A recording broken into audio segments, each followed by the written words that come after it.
เขาของเขาบอกข้าพเจ้าก็เห็นใจยุพวกอย่างมาน่ะมาแล้วอยู่ดีข้าพเจ้าก็ย่องเลยคือหลายคนเขามาอยู่ดีนี่นะเขาบ่มีเรื่องมีราวเลยเขาบ่ซอกเรื่องซอกราวได้พี่น้องสบายดีเจเนาะอันนี้พี่น้องเอาไปคิดเบิ่งเด้อว่าถ้าไปอยู่บ้านหมู่เลยนะสมมุติว่าเฮาเป็นคนลาวไปอยู่เมืองไทยเขาให้อยู่เมืองไทยดีๆนี่นะได้สัญชาติไทยแล้วได้เป็นบัตรไทยแล้วไปสร้างเรื่องให้เมืองไทยไปก่อว่าก่อขานไปหาสร้างปัญหาว่าซั่นไปมันแปลว่าไดก็แปลว่านี่ละคุณแม่นบ่อันนี้ก็สิคือกันตัวเห็นบ่แขกดำมันไอ้อีลานโอมาน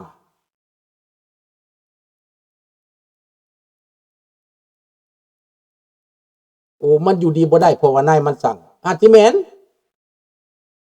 นายมันสั่งให้เฮ็ดเวียกคือดังลาวลิงหลายๆตัวนี่แล้วมันเฮ็ดบ่ได้สมน้ำหน้าข้าพเจ้าด่ามันหั่นแหละคันด่าแล้วก็เฮ็ดหน้ามอมอยู่เห็นบ่คนลาวบ่ทุกคนต้องซี้หน้ามันแบบนี้ไม่เฮ็ดบ่ดีมันสะเทือนถึงเฮาเด้เฮามาอยู่บ้านเขาน่ะเฮาต้องซื่อสัตย์ต่อบ้านเขาอันใดเฮาบ่ฮู้ก็ถามเขาแม่นบ่ล่ะเฮามาอยู่บ้านเขามันเป็นบ้านหลังที่2เจ้ามาอาศัยแล้วเด้หลังที่1นี่ถูกไฟไหม้แล้วเด้บ้านนี้เป็นบ้านที่2บ้านถาวรของเจ้าแล้วบ้านตายบ้านเกิดเจ้าแล้วนี่นะลูกหลานเจ้าก็สิอยู่ต่อไปเจ้าสิมาสร้างเรื่องในบ้านที่เจ้าสิอยู่ต่อไปนี่วะตั้งคำถามเด้อพี่น้องเด้อบ้านนี้ประเด็นต่อไปพี่น้องประเด็นต่อไปนี่ประเด็นอิหร่านกับอเมริกานี้มันก็นานแทนที่จะเกิดสงครามมันก็นานแต่คล้ายๆกับเวเนซุเอลากระดนได้พี่น้องเวเนซุเอลาก็บ่แม่นเดือน1เดือนปลายพุ่นบ่จังเกิดได้อิหร่านนี่เฮาก็มุดมัดเนี่ยมันโดนหลายเนาะมุดมัดมันสิเกิดก็บ่เกิดมันสิเกิดก็บ่เกิดท่าอยู่เที่ยวเบิ่งแต่ข่าวนอนก็บ่เป็นรับเป็นตื่นต้องลุกขึ้นมาเบิ่งว่ามันสิเกิดยามใดมันสิเป็นหยังเฮาก็สนใจแม่นบ่ล่ะอยากเห็นพวกเผด็จการนี่ล่มไปหมดอำนาจไปเฮาอยากเห็นเฮาจะเห็นกลุ่มพวกอักซัสนี่นะพวกกลุ่มอิหร่านพวกรัสเซียพวกจีนนี่นะนี่เฮาอยากเห็นแต่ว่าปรากฏว่าคนอิหร่านก็ยังต่อสู้ต่อไปอยู่ได้พี่น้องยังลุกขึ้นต่อสู้ยังบ่ได้หยุดได้และปรากฏว่าตอนนี้คือสิแม่นประกอบอาวุธพี่น้องเลือกข้างกันทหารฝ่ายใดสิไปอยู่กับฝ่ายใดสิไปกับรัฐบาลใหม่ฝ่ายใดสิไปกับรัฐบาลเก่าสู่ตายคือสิเป็นแบบนั้นในระยะนี้สำหรับประเทศอิหร่านแต่ว่านาตาญาฮูสิมาอเมริกานี้คณะนาตาญาฮูออกจากบ้านเมื่อใดมาครับอเมริกาเมื่อใดปรากฏว่าตอนนั้นแหละมันสิเกิดเรื่องตอนอยู่ในเวเนซุเอลาคือกันนาตาญาฮูมาอเมริกาปุ๊บกลับเมื่อก็แม่นสัตว์โลดมันก็แปลกอยู่ได้ปัญหาในตะวันออกกลางนี่มันเกี่ยวข้องกับอิสราเอลโดยตรงพี่น้อง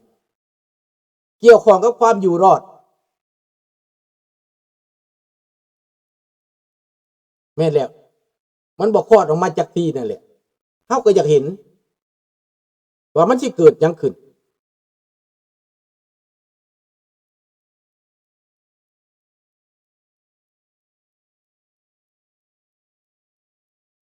มาประเด็นที่3ก็เป็นเลือกตั้งในลาวสำหรับเรื่องตั้งในลาวนี่มันบ่มีความหมายหยังหมดอายเขามันเป็นตาอายพี่น้องอายเขาที่สุดเรื่องในลาวนี่ร้านเลือกตั้งแบบนี้ มันหมายความว่าละครลิงมันเป็นเพียงจัดฉากซื่อๆพี่น้องยามใดก็หน้าเก่ายามใดก็พวกเก่ายามใดก็พรรคเก่าหมดแล้วชาติบ้านเมืองถ้ายังเป็นพวกนี้อยู่นะพวกหุ่นเชิดเหล่านี้นะพวกเฮาจะเบิดแหละทรัพย์สมบัติในแผ่นดินนี่นะเหลือก็เหลือแต่แผ่นดินหลอนๆเหลือแต่แผ่นดินที่พัฒนายากต่อไปคนก็เสียหายคนก็ตกอยู่ในอย่างตกท่ามกลางขาดความรู้ขาดความสามารถขาดวิชาการศึกษาตกต่ำพี่น้องหัวคิดต่ำๆไปเบิ่งคนตาบ้านนอกเด็กเล็กเด็กน้อย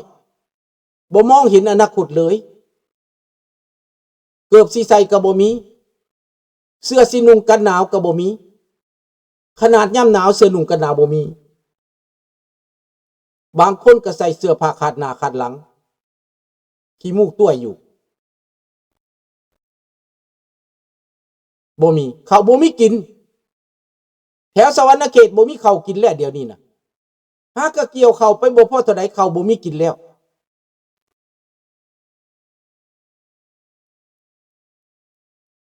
แม่นแล้ว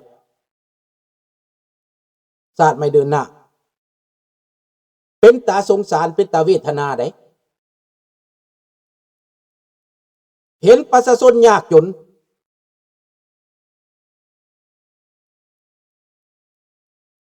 เห็นประชาชนลำบากเขาบ่มีกินพี่น้องและประชาชนสิไปแนวใดกินข้าวก็ยังบ่อิ่มอยู่แล้วภาครัฐบ่มีไผสนใจบ่มีไผช่วยเหลืออยู่ไปตามยถากรรมตามมีตามเกิดเด็กน้อยบ่มีอนาคตเด็กน้อยบ่มองเห็นอนาคตเกิดขึ้นมาต้องเผชิญกับความยากจนอายุ14-15 ปีก็ซอกหาผัวทาง YouTube แล้วประกาศขายตัวแล้วเขาบ่เคยมีได้ที่คนลาวเป็นแบบนี้มาก่อนพี่น้องเขาเคยเห็นบ่แต่ก่อนนี่นะคนลาวประกาศหาผัวนี่นะบ่เคยมีได้พี่น้องสมัยพ่อสมัยแม่เฮานี่นะสิขี้ร้ายสิงามปานใดก็ยังมีคนมาเอาคู่มือนี่โลดเกิดขึ้นมาแล้วให้ประกาศหาผัวโลด13-14ประกาศหาผัวผ่าน YouTube แล้วเป็นตาอายบ่แทนที่จะประกาศอยากไปเรียนหนังสืออยากอันนั้นก้าวหน้าอยากทำมาหากินอยากพัฒนาตัวเองกลายเป็นว่าต้องหาผัวเป็นใหญ่เป็นบ่อนเพิงเป็นบ่อนเกาะนี่ประเด็นของลาวเป็นแบบนี้ส่วนลาวนอกก็ไม่ลืมตัวเองลืมชาติบ้านเมืองตัวเองส่วนลาวในก็บ่เข้าใจอีหยังงงที่งงปันไก่ตาแตกเพราะว่าเขาปิดหูบังตาไว้ทุกด้านคันผู้มีความรู้ความรักเขาก็ยอมกินแต่เขาเอาแต่ครอบแต่ครัวเขาเอาแต่ผักแต่พวกเขาจะได้กินได้อยาก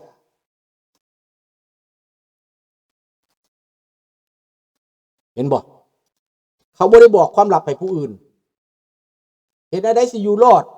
เห็นอะไรสิไปได้บ่เขาได้กินได้อยากเขาหังเขามีแต่เขาพอเพื่อเขาจะได้อวดอ้างว่าเขาเป็นมหาเศรษฐีนี่คันคนในเมืองคนรัฐบาลคนที่เพิ่นหังเพิ่นมีเพิ่นก็บ่ได้บอกผู้ใดได้เพิ่นบ่ได้เผยแผ่ความสุขให้ผู้อื่นได้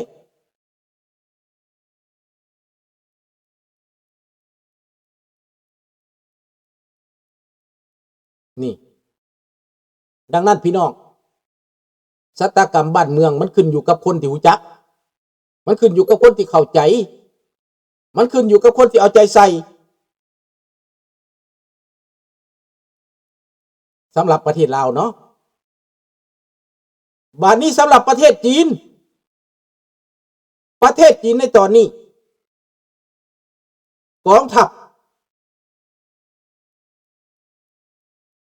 แบ่งเป็น2 ฝ่ายความคิดของประชาชนก็แบ่งเป็น2 ฝ่ายสีจิ้นผิงนี้นั่งเป็นเผด็จการตลอดชีวิตสิเป็นต่อไปตลอดชีวิต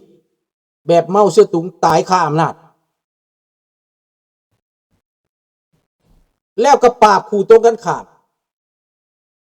ปราบผู้ใดที่คิดต่างแม้แต่คนอยู่ในข้างใกล้กายก็ปราบจัดการบ่ไว้ใจสีจิ้นผิงมีความระแวงขึ้นไปสูงตัวใดยิ่งระแวงคนอื่นปราบปรามจนกว่าในตอนนี้กองทัพต่อต้านคืนจำนวนหนึ่งบ่ฟังความสี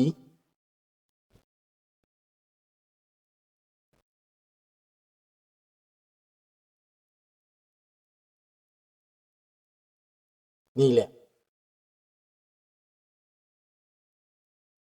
มันเป็นแบบนี้แล้วพี่น้องให้เบิ่งดูว่ามันเกิดยังขึ้นแล้วหลายคนที่ไปว่าจีนจะสั้นจีนอย่างสี่นั้นจีนสินำพาโลกนะขนาดในประเทศตัวเองมันยังนำพาบ่ได้แล้วถ้าเขาไปอยู่ใต้อำนาจของจีนเขาสิอยู่ได้สำใดไปเบิ่งคนจีน200 ล้านคนบ่มีที่อยู่ที่นอนบ่มีที่อยู่ที่กิน200 ล้านคนเด้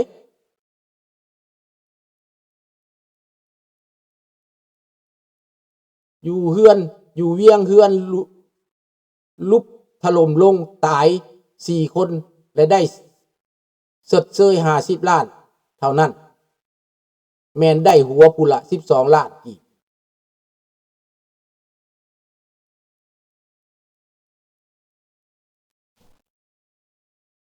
ให้คิดเบิ่งเด้อพี่น้องอีกจักปีจักสิมาปกครองเราอีก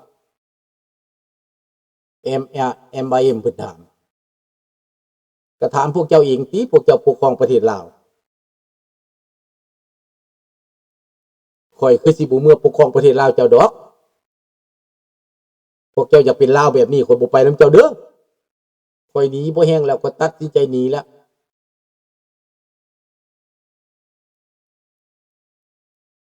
ระบอบแบบนี้ข่อยบ่เอานำดอกระบอบผีปอบนี่นะ